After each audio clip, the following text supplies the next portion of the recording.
You. Our next speaker is Kirstyn. Okay.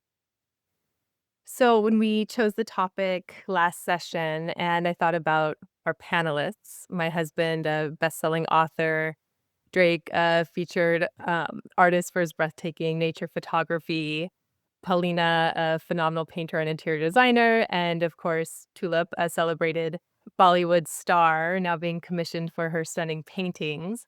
I didn't think that I would really have much to offer.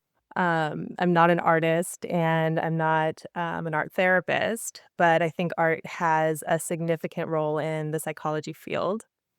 I work closely with therapists who integrate art into their clinical practice, especially with children. And because of that, I get to witness how art becomes something of a lifeline for many kids. Many children don't have the cognitive or emotional tools to explain what they're feeling, especially when those feelings are complex, overwhelming, or rooted in something painful. But what can't be verbalized still shows up in other ways, whether that's meltdowns, aggressions, shutting down, withdrawing, and it gets stored up in the body and in the nervous system. And this is where I've seen art become quite essential.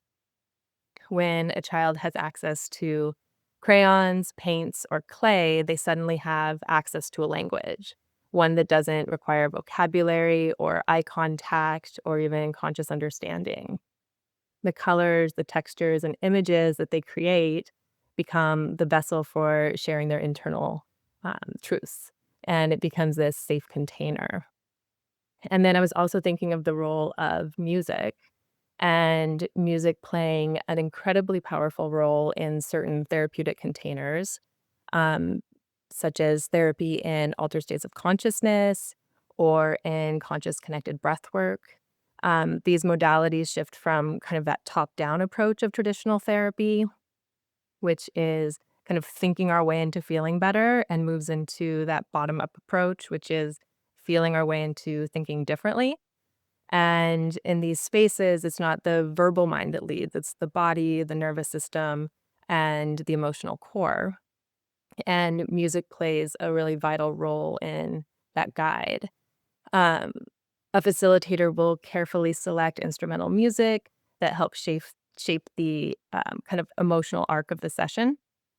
We'll often begin with something very grounding and then build with this activating, sometimes kind of tribal, pulsating rhythm, and then reach a cinematic peak and then soften into this soothing, integrative melody. And the music is often able to evoke what words can't reach. It taps into memory, grief, longing, release, often without needing to name the experience. I've watched people cry, tremble, laugh, or reconnect with something long buried while being led through this process, and I've experienced it myself. And in this sense, I think music is a big part of the medicine. Additionally, I think of Dr. Bessel van der Kolk, who wrote the foundational book on trauma, The Body Keeps the Score.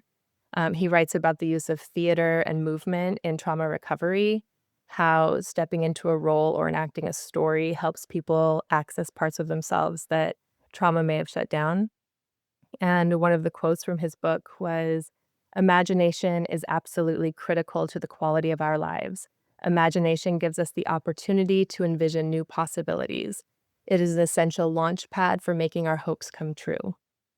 And I love this quote because it speaks to not just unpacking what was, but also imagining what could be.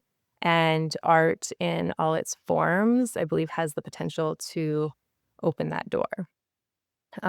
So while I fully defer to the artists here when it comes to craft and creative brilliance, I'd say from the psychological side, art doesn't just beautify the world, but it gives us a way to express, to process, and sometimes to heal. And that to me is an extraordinary kind of value.